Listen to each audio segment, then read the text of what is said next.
కృష్ణుడు వచ్చాడే యమునా తీరాన ఉన్న రాధను చూశాడే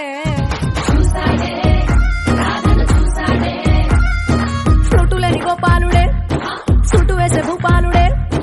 విషమొచ్చిన పాలుడే మాట వెంట పడిపోవుడే కటిక చీకటిలో కన్ను కడతాడే వెన్న ముద్దలని వెంట పడతాడే కోల చేస్తాడే కాలమెత్తడే మాయలోడు వీడే హై బృందావనం నుంచి కృష్ణుడు వచ్చాడే బృందావనం నుంచి కృష్ణుడు వచ్చాడే యమునా తీరాన ఉన్న రాధను చూశాడే ఫ్రూటులేని గోపాలుడే సుట్టు వేసే భూపాలుడే విషమొచ్చిన